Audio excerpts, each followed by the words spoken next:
Beaucoup de remue-ménage à l'intérieur de la majorité, avec la gauche de la gauche qui s'agite et qui même imagine pouvoir occuper le poste de Premier ministre. Ça, c'est Jean-Luc Mélenchon.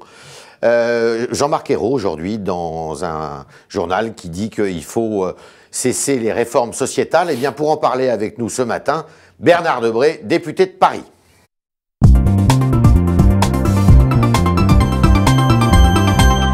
Alors Bernard Debré, diriez-vous que Marine Le Pen et Jean-Luc Mélenchon, c'est bonnet blanc, blanc bonnet, la même chose? Quasiment.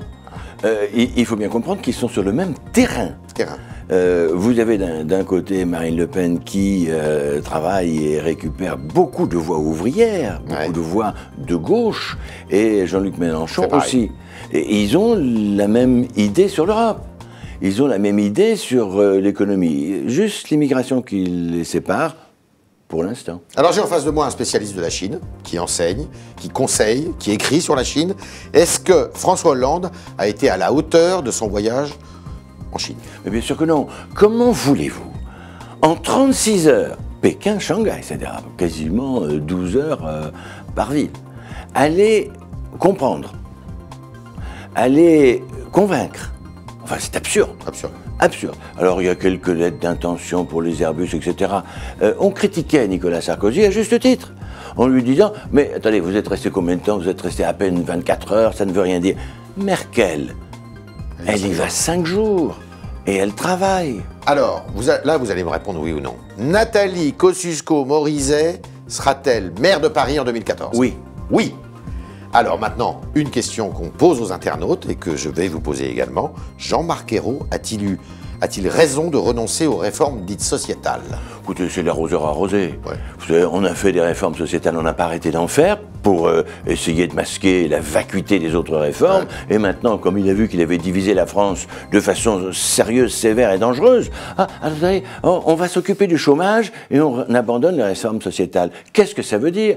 Tous les mois, il s'occupe de chômage. On va s'en occuper de Jean-Marc Ayrault. Regardez ce que Michel Sapin dit ce matin chez Jean-Jacques Bourdin sur BFM TV.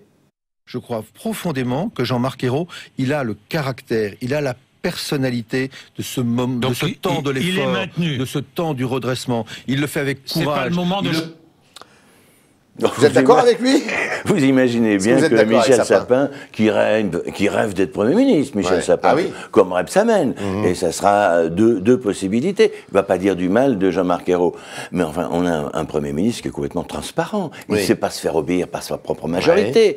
Il est là, le toutou de François Hollande. Malheureusement, François Hollande ne lui lance pas d'os et il ne sait pas où courir. Alors, est-ce qu'il faut changer le Premier ministre? Mais bien entendu. Il faut le changer avant l'été, là? Alors, vous savez, il y a eu le problème avec Édith Cresson, qui restait si peu de temps.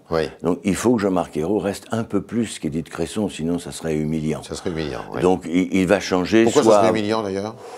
Parce que Édith Cresson n'a pas laissé un très bon souvenir, impérissable, et 11 mois de Premier ministre, c'est pas beaucoup. Là, ça ferait 11 mois, 12 mois.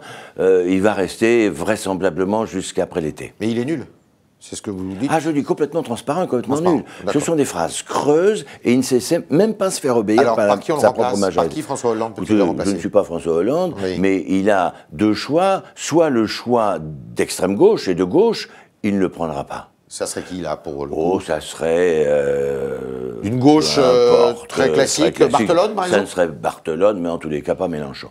Soit il va se centrer un peu plus la démocratie qu'il veut développer, social-démocratie, et il pourrait prendre Rebsamen. Rebsamen? Bien entendu. On parle beaucoup de Pascal Lamy? Oui. Ça serait un mauvais signal, ça serait très économique. Alors, pour faire quelle politique? Quelles seraient les deux mesures qui, d'après vous, doivent être engagées immédiatement? Évidemment, diminuer les dépenses de l'État. C'est-à-dire revenir à ce qu'avait fait Nicolas Sarkozy, peut-être différemment, pour diminuer le nombre de fonctionnaires et diminuer aussi les dépenses, non seulement de l'État, mais des collectivités territoriales. Et puis, deuxièmement, libérer les entreprises. Cette absurdité de dire qu'on va créer des emplois avec des emplois jeunes, qu'on va créer des emplois avec des contrats de génération. Ça résout rien et ça coûte cher. Mais avec le crédit qu'on va donner aux entreprises, on leur a pris 30 milliards d'un côté, on va leur rendre 20 milliards avec des modalités extrêmement difficiles. C'est pas possible. Il y a une chose qu'on entend aussi, dissoudre l'Assemblée nationale. Non, jamais. Non. Chirac l'a fait en 97, on a vu ce que ça donnait. Et je ne pense pas que François Hollande, qui a attendu si longtemps avec ses amis socialistes, puisse dissoudre l'Assemblée nationale. Qu'est-ce que vous pensez de la manif pour tous? Est-ce que ça dépasse? Vous n'avez pas le sentiment que les partis politiques sont dépassés par Alors je vais vous dire une chose, maintenant, oui.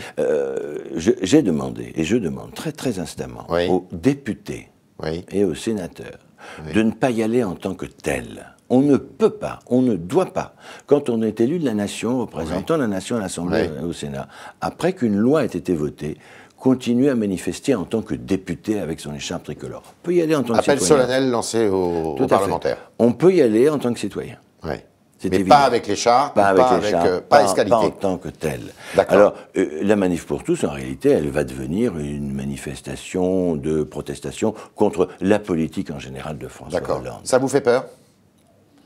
Mais oui, ça me fait peur, bien entendu, ce mouvement, non, il existe. Ce qui me fait peur, c'est la politique de François Hollande. On ne peut pas dire, comme il le demande, mettez-vous tous derrière moi. On ne peut pas se mettre derrière quelqu'un qui conduit la France dans le mur. Il faut réagir. Et une manifestation populaire a toujours été nécessaire pour attirer l'attention du président de la République. Est-ce qu'il faut continuer, néanmoins, est-ce que vous pensez par ailleurs que cette loi peut être invalidée par le Conseil constitutionnel? Écoutez, ça, je n'en sais rien. Je ne crois absolument pas qu'elle soit validée. Vous n'avez pas d'infos là-dessus. Je pense que... Comment voulez-vous que j'ai des infos? Non, mais d'après la Constitution... D'après la Constitution, il y aura à la marge un certain nombre de modifications. À la marge, je l'espère. Mais ça, je n'en suis pas sûr. Est-ce que vous avez été choqué par le mur des cons?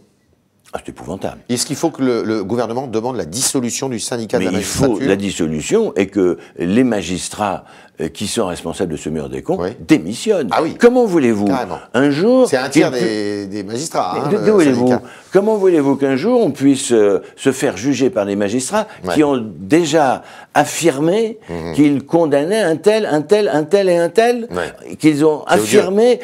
Je croyais que les deux fléaux de la justice étaient équilibrés. Ils ne le sont pas. C'est un problème gravissime. Alors je vous demande pour la forme, et pour finir, Nathalie Kosciusko-Morizet, il n'y a pas d'enjeu pour les primaires à l'intérieur de l'UMP en vue de Paris? Si, il y a la nécessité qu'il y ait des votants.